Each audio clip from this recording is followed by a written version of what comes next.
أشرقت نفسي بنور من فؤادي حينما رددت يا رب العباد، وانتشت روحي وصار الدمع يجري. يا إلهي خذ بقلبي للرشاد.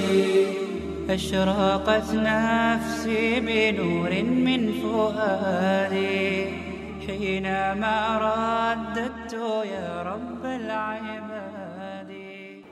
الحمد لله المتفضل على من شاء من عباده بتحقيق التوحيد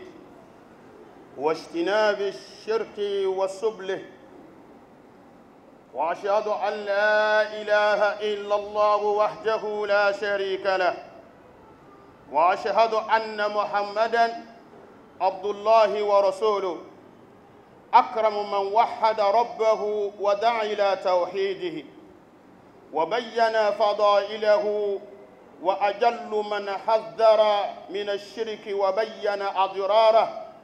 صلى الله عليه وعلى آله وأصحابه أجمعين وتابعيهم وسلم تسليما كثيرا. أما بعد، عباد الله، اتقوا الله تعالى وراقبوه في السر والعلن، فبالتقوى يلين للإنسان الحديد. قال تعالى: بسم الله الرحمن الرحيم: يا أيها الذين آمنوا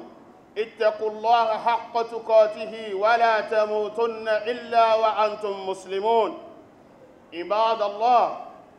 إن خطبتنا اليوم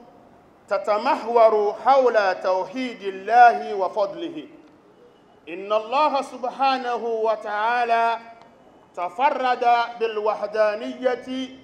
ونزه نفسه عن الشريك والمثيل والنظير، وأمر عباده أن يعبدوه وحده، ونوع لهم العبادات، وجعل إفراده بالعبادة أصل الدين وأساسه وأول أركانه، وهو جماع الخير، ولا تقبل حسنات إلا به، والعمل القليل ما هو مضاعف، وبدونه الأعمال الصالحة حابطة وإن كانت أمثال الجبال. يا عبد الله، لا تصلي ولا تصم ولا تحج ولا تسبح وتقوم بشيء إلا له. عباد الله، إن التوحيد هو أول دعوة الرسل، ومن أجله بعث. قال سبحانه: وما أرسلنا من قبلك من رسول إلا نوحي إليه أنه لا إله إلا أنا فاعبدون. كلمة التوحيد كلمة طيبة شامخة، أصلها ثابت وفرعها في السماء.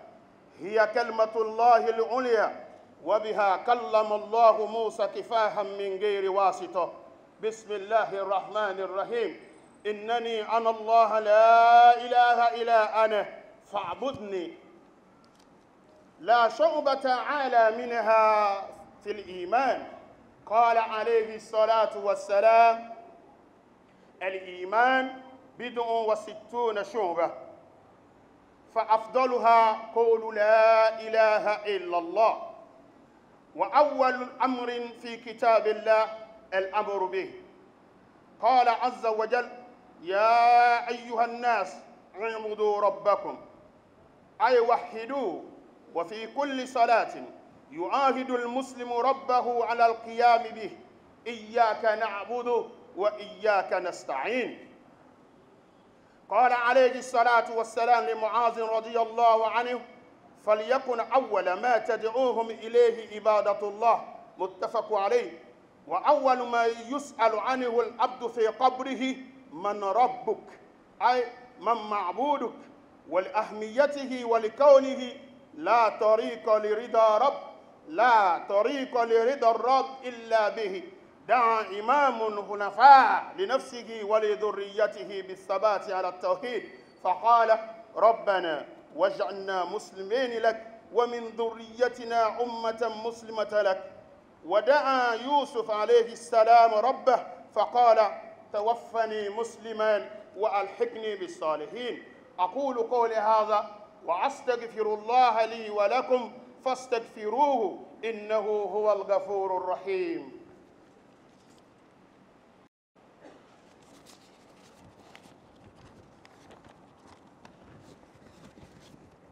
الحمد لله رب العالمين، وأشهد أن لا إله إلا الله،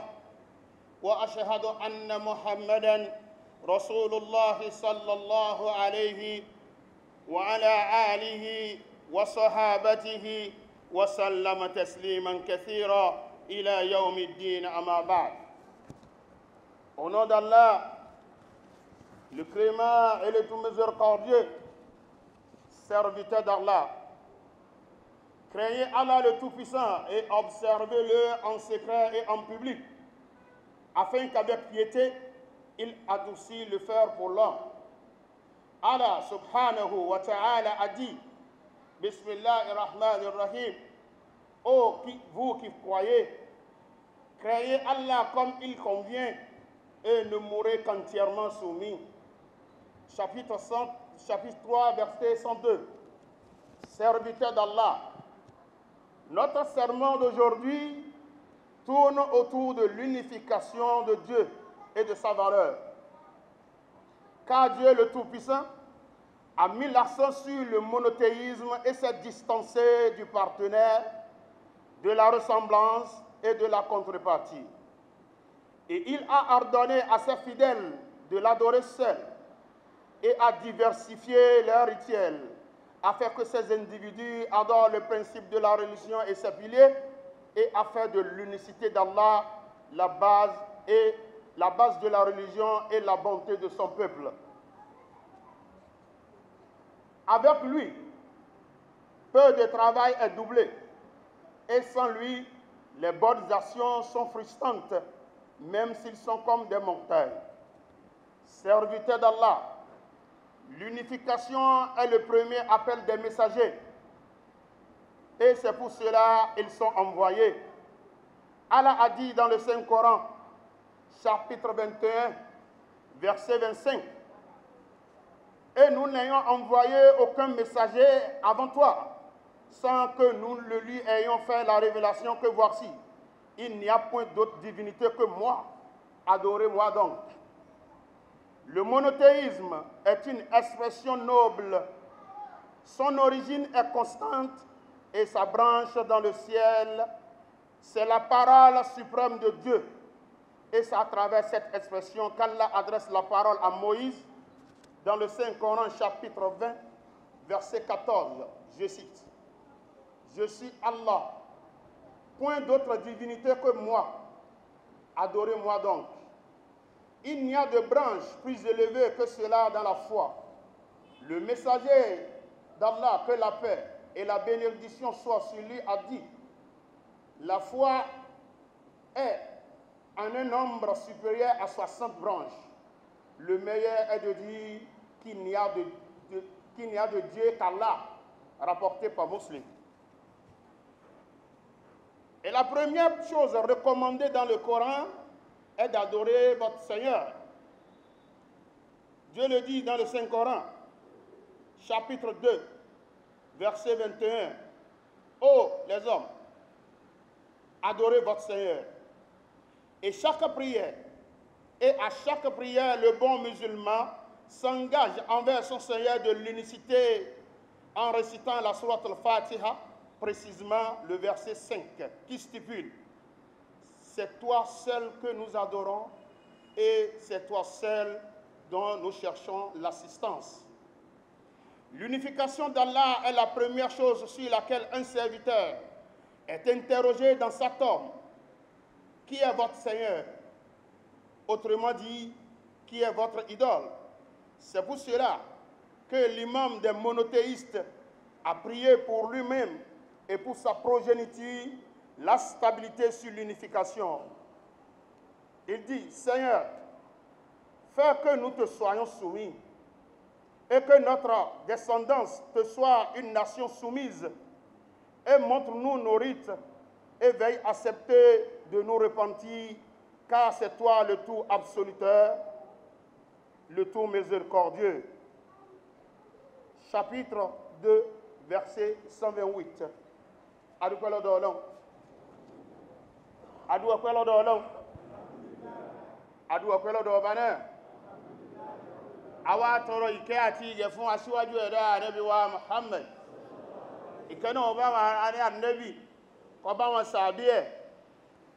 àti gbogbo àwọn ẹni rere tí wọ́n gbéṣẹ́ lé gígí sí Ànábì wa Muhammad lọ di ìjọ ìkẹyìn. Ẹ̀yin ẹrúsìn Ọlọ́run, lọ́kùnrin àti lóbìnrin, ní ọmọdé ní àgbàlagbà, ẹ bẹ̀rù Ọlọ́run, ẹ páyà Ọlọ́run, ẹ sì ṣọ́ ìwọ̀ Ọlọ́run fọ́lọ́run, ẹ ṣọ́ ẹnu ààlà Ọlọ́run fọ́lọ́run, ẹ ṣọ́ ẹnu ààlà Ọlọ́run fọ́lọ́run ní kọ̀kọ̀ àti ní gbangba. Torí látara ìbẹ̀rù Ọlọ́run,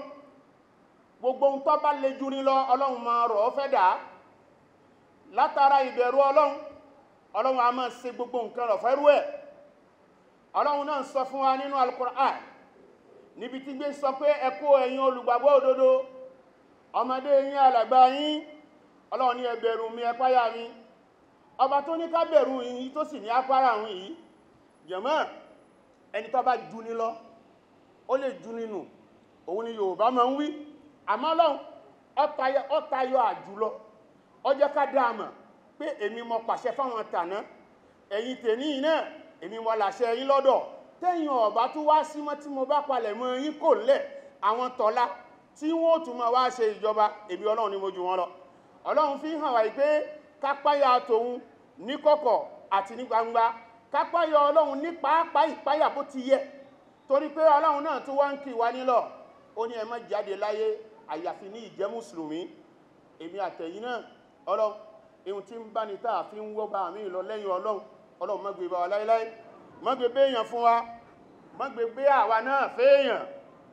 Ẹ̀yin ẹrúsìn Ọlọ́run, kútúbà wa lénìí yóò dá lérí ìṣe Ọlọ́run ọba láṣo àti ọlá tí ń bẹ fún ìṣe Ọlọ́run láṣo. Nítorí Ọlọ́run ọba tí ọlá rẹ̀ ga ni, ọba náà ó dá ṣàyàn ìjẹ́ ẹyọ ọ̀kan tí ó pé méjì. Tá a bá wá pé òun làṣo tí ọ̀lẹ́lẹ́ nìkejì, kò lẹ́gbẹ́, kò lọ́gbà, kò lẹ́ni tí ń wò ó ṣe, kò lẹ́ni tí ń kọ́ṣe lára ẹ̀. Ọba tá a fi sọ́run tá a wá dáyébá, adáyébá yín pàṣẹ, ìjọ abá kò láyé ta lọ ọ̀run, Ọlọ́run ti wà ń bẹ̀. Ọba tá wà ń sámọ̀ tí gbogbo àmì ẹ̀ kárí gbogbo ohunkóhun, ń júwe ara ẹ̀ fọ́mọdé, bẹ́ẹ̀ ní ń júwe ẹ̀ fágbàlagbà. Ọba náà ní òun Ọlọ́run, òun mọ́ pọnrangandán níbi gbogbo ohun tó lè jẹ́ orogún, níbi gbogbo ohun tó lè jẹ́ àfiwé, àbí gbogbo ohun tó lè jẹ́ pé ẹgbẹ́ ni wà, èmi pẹ̀lú ẹjọ́ ṣe ni. Ọlọ́run ní kìí ṣe tèmi Ọlọ́run. Gbogbo ẹ̀dá nìkan gbẹnu ẹ̀ láti sọ̀tàn fún ẹ̀dá ẹgbẹ́ ẹ̀. Ta ni ó sọ̀tàn Ọlọ́run?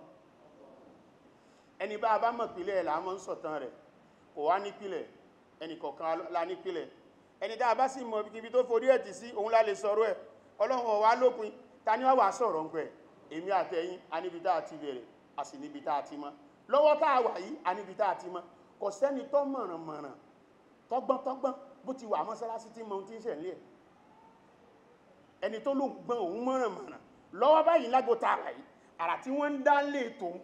àbí ohun tí wọ́n pa léṣe kalẹ̀ fóun tí ọmọ aburú dání òun mọ̀ àfọlọ́n. Ọba náà olóhun Ọlọ́run, òun lòun ṣera àwọn láṣo, òun sì wá ní kí gbogbo ohun tí ń jẹ́ ẹrú kó ṣe òun Ọlọ́run ọba láṣo. Ó wá ṣe ìṣọ́ Ọlọ́run ọba láṣo yìí, ó ṣe ní ìpìlẹ̀ ìjọsìn, ó wá ṣe ní àkọ́kọ́ orígun márààrún Islam, pé gbogbo ẹni tí ó bá wọnú ẹ̀sìn Islam àbẹ́ni tá a bí síbẹ̀, orígun àkọ́kọ́ tí ó gbọ́dọ̀ gbàgbọ́ òun náà ní kí ni shahadatu alla ilaha illallah wa anna muhammadan rasulullah. Òun náà ní kó jẹ́rìí pé kò sọ́ba àkan àyàfi Ọlọ́run, àti pé ànábì wa Muhammad òjíṣẹ́ Ọlọ́run ọba ní ṣe. Kéèyàn lóhun sí òun gba Ọlọ́run gbọ́, òun ò sì gbà pọ̀ wà àbọ̀ ọlá àlàbó níbi tọ́mọ. Eléyìí ni ọ̀rọ̀ ẹ̀ tí kò nínú Islam, kọ́lọ́run mọ́ sọ̀rọ̀ ẹnì kọ̀ọ̀kan wa bẹ́ẹ̀. Ẹ̀yin ẹrúsìn Ọlọ́run, ẹ jẹ́ ká lọ mọ̀ pé ìṣe Ọlọ́run láṣo òun náà ni àkọ́kọ́ ìpèpè táwọn òjíṣẹ́ Ọlọ́run tí wọ́n pèpè, àtàrẹ ẹ̀ láti gbé wọn dìde. gbogbo òjíṣẹ́ tọ́lọ́run ránṣẹ́ Ọlọ́run já dá mọ̀ nínú Qur'an ó ní wa ma arsalnaka min qablika min rasuli illa nuhi ilayhi annahu la ilaha illa ana Ọlọ́run ní kò sí òjíṣẹ́ kan tá rán ṣáájú rẹ̀ Ànábì kó wá jíṣẹ́ ohun tá gbélé lọ́wọ́ kọjá pé lọ sọ fún wọn pé èmi Ọlọ́run mi ń pè méjì lọ sọ fún wọn pé èmi Ọlọ́run mi ń pè méjì mi ò sì bímọ ẹnìkan ò bí mi èmi Ọlọ́run àṣọ ni mí ohun tá gbélé gbogbo àwọn òjíṣẹ́ lọ́wọ́ nìyí fi wá kan Ànábì wa Muhammad kẹrí gbólóhùn ìṣẹ́ Ọlọ́run ọba láṣọ tá a mọ̀ sí la ilaha illallah gbólóhùn tó dáa ni gbólóhùn tó ṣe pé ó rinlẹ̀ ìpìlẹ̀ ó dúró ṣinṣin ẹ̀ka ẹ̀ ó wá wà ń sánmọ̀ ó yẹ ká sí sánmọ̀ gbólóhùn kan ni tó ṣe pé gbólóhùn tó gbọngbọ́n nínú gbólóhùn Ọlọ́run àtàrẹ l'Ọlọ́run fi sọ fún Ànábì Musa alayhi salatu wassalam nígbà tó fẹ́ rán níṣẹ́ ó ní ìwọ Musa gbọ́ o kò sẹ́nìkan lẹ́yìn èmi Ọlọ́run náà ni mò ń jẹ́ Ọlọ́run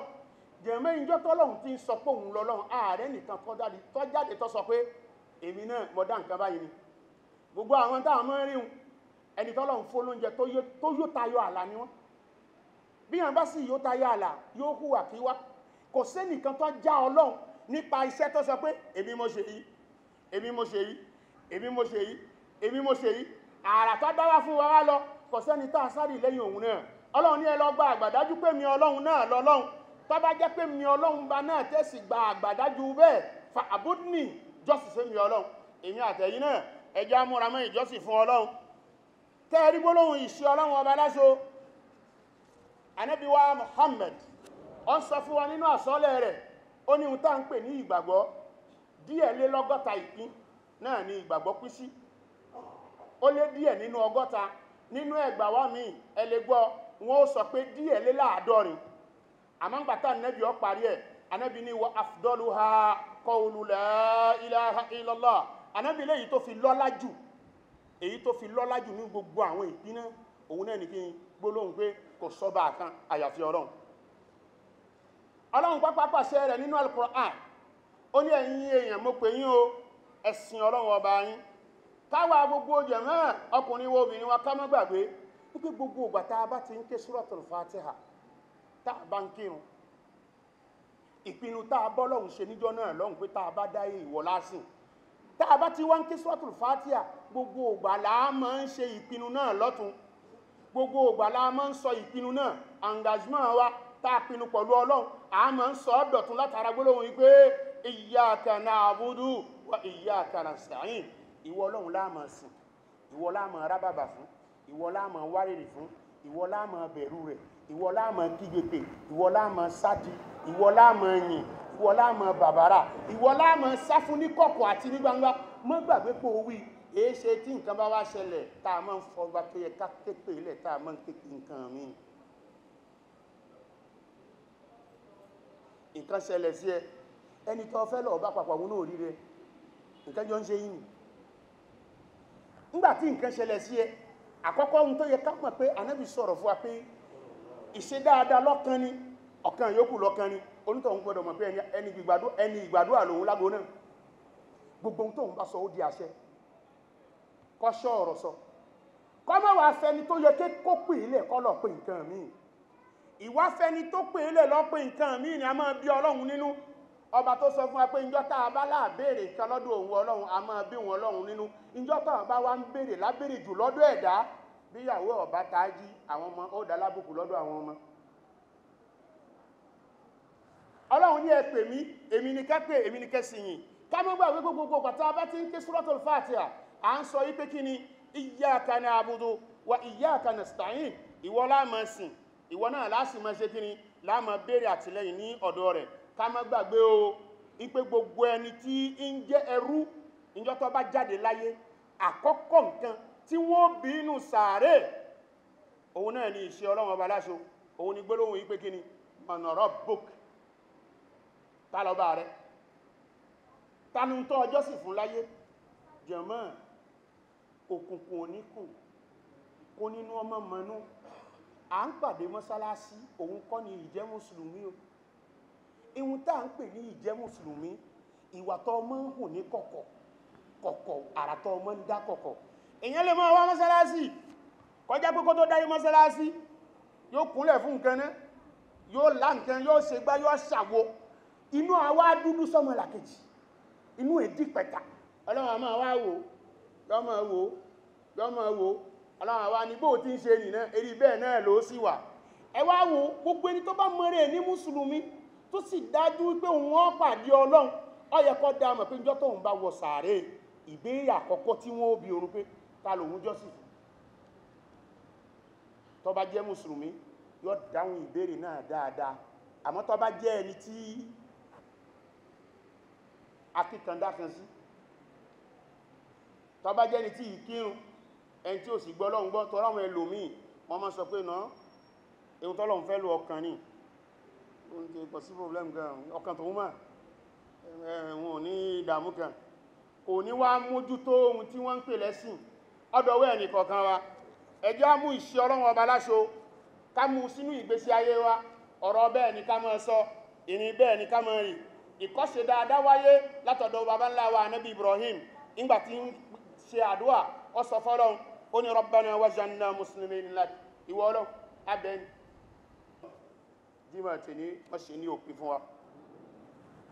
yá kí ọ̀pọ̀lọpọ̀ rẹ̀ láyé kọ wá fún wa ní àlùbáríkà rẹ̀ ọlá ìpín méjì ọlọ́run àwa fi ọlọ́run bí ọlọ́run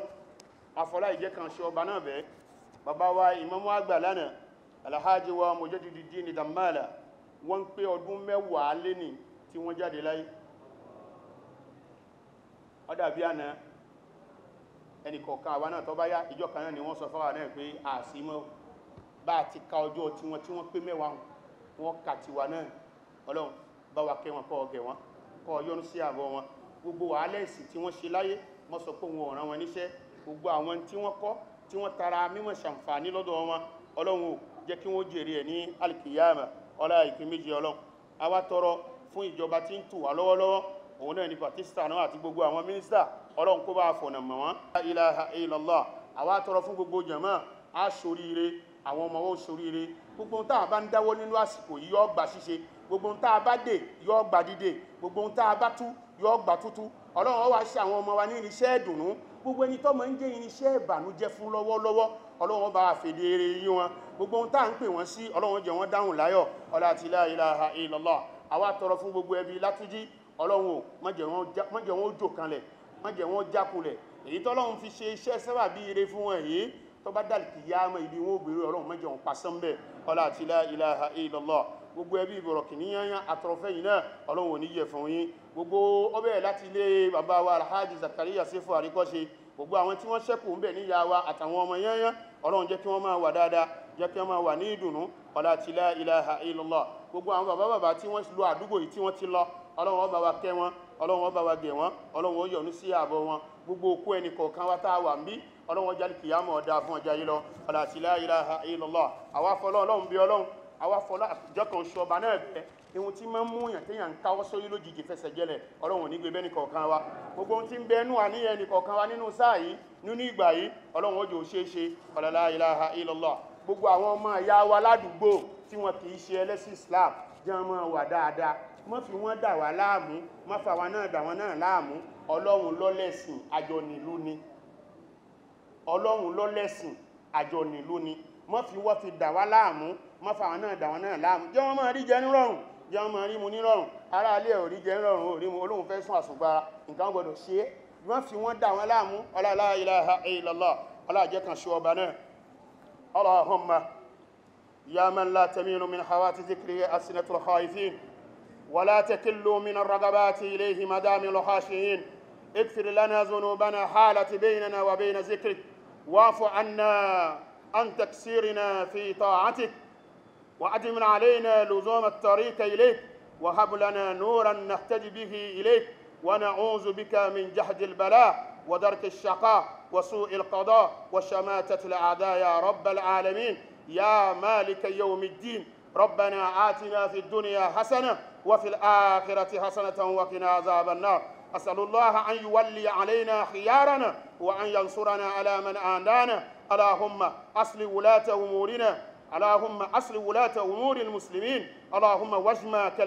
واجمع كلمتهم على الحق يا رب العالمين. اللهم وألف بين قلوبهم وألف فساد نياتهم. وصل اللهم وسلم على نبينا محمد وعلى آله وصحابه أجمعين. سبحانك اللهم وبحمدك، أشهد أن لا إله إلا أنت، نستغفرك واتوب إليك. سبحان ربك رب العزة عما يصفون، وسلام على المرسلين، والحمد لله رب العالمين. قوموا للصلاة يرحمكم الله.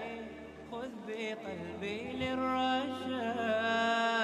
أشرقت نفسي بنور من فؤادي حينما رددت يا رب العباد. إلينا أقبل فلو الحمد لله الحمد لله الحمد لله رب العالمين. Útúbà tó ní ẹ̀kọ́ pọ̀ tí mo rí kọ́, mo sì ìmáàmù mọ́ ọ̀fọ̀kàn mọ́ wọ́n jẹ́ oyé wa pé tí ẹ̀dá kò sí kò tí ẹ̀dá bá wà ó yẹ kéda mọ̀ pé ọlọ́run ọba aṣọ ni bí ń rí ìdààmú lọ ní bíríkẹ̀ ìlú náà ó gbọ́dọ̀ mọ̀ pé kò sí ohun tí ń bá ń rí kó mọ̀ pé kí ni ọlọ́run ọba tí gbogbo ohun tí ń rí ní àkókò náà ọlọ́run ọba ní ṣe fún ẹ̀dá sì gbọ́dọ̀ mọ̀ pé kò sí ohun tó lè mọ̀ débẹ̀ ẹ̀dá kẹ́dá mọ̀ wọ́ àkànkàn lọ́bì kan kó mọ̀ pé kí ni ọ̀dọ̀ ọlọ́run ọba subhanahu wa ta'ala Allah ọ̀dọ̀ ẹni ẹkùn mọ̀ wá sí. Mo rí àwọn ẹ̀kọ́ bẹ́ẹ̀ ẹ̀kọ́ pọ̀ tí èèyàn rí kọ́ tí ò lè kà tán ẹ̀sẹ̀ útúbà náà útúbà kan tó ń gbé ó jẹ́ kí ọmọ gbé kí ọmọ gbọ́dọ̀ wá fi àkùlọ̀ bì kan kí ọmọ gbé kí ọlọ́run ọba òun ní bẹ òun ló sì máa bẹ títí ayé òun jẹ ẹ̀sìn mi gan. Assalamu alaikum wa rahmatullahi wa barakatuh. Gẹ́gẹ́ bí imam Kwasi tí wọ́n ṣe fún wa lónìí, nous aurions compris que l'imam est en train de nous demander comment adorer والزوجة حولي سواد في سواد يا رؤوفا يا رحيما يا حليما كريما ما لفضلك من نفاد يا سميعا يا مجيبا يا عظيما اهدني يا خالق السبع الشداد اشرقت نفسي بنور من فؤادي حينما رددت يا رب العباد انتشت روحي وصارت دمعي يجري يا إلهي خذ بقلبي للرشاد اشرقت ká mọ ọlọ́run lọ́kàn ká gbàgbọ́ ọlọ́run lọ́lọ́run lẹ́yìn ọlọ́run tó sí ìkàkà náà wọ́n ní ká mọ ọlọ́run ká mọ̀ mọ̀ nǹkan mi lẹ́yìn ọlọ́run nítorí ọlọ́run náà ló mọ wá kó tó dá wa ó ti mọ̀ wá kó tó dá wa pàtó tó wá dá wa lọ́kùn mọ̀ wá tán ó túbà tó ní wọ́n sọ fún wọn pé àgbàgbọ́ lẹ́yìn gbogbo tó lè ṣe wá nǹkan àkọ́kọ́ tá a lè ṣe ọlọ́run ní ká kékeré ká mọ̀ lọ sáà nígbà ọ̀rọ̀ mi lẹ́yìn ọlọ́run níbi nǹkan alẹ́kọ̀ọ́ pé à ń ṣe àlùkà ní fọlọ́run tàbá ń kí òun gbogbo ìyá kan náà gbọ́dọ̀ wá ìyá kan náà sàn ìrẹ́ lámùsìn ọ̀dọ́ ní láti tún wá ìrànlọ́wọ́ wa tí kí náà bá dé tán àìrántí ọlọ́run láti lọ wá ìrànlọ́wọ́ ọlọ́dọ̀ ẹ̀ máa á máa lọ sí abáǹkẹ́ mi èyí tó jẹ́ ní tí ń dánú bí ọlọ́run tí wọ́n bí ọlọ́run lójú òun nìyẹn kí gbogbo àwọn ẹ̀dá kágbà ń gbé kò sí nǹkan kan lẹ́yìn ọlọ́run náà ló ń ṣe nǹkan kan kágbà ń gbé ànábì Muhammad òjíṣẹ́ ni bàbá dé sáré ìwọ́n bí wa ohun àkọ́kọ́ táwọn kan bí àgbẹ̀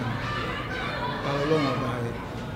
tó bá wí tó ó ti kó mọ aláyé mi kò mọ gbé má bẹ̀rẹ̀ ta lọ́wọ́ mi kò mọ gbé báyìí ni mo sọ tó bá kú tó bá ṣiṣẹ́ ò lè wí o ọlọ́run kò sọ àwọn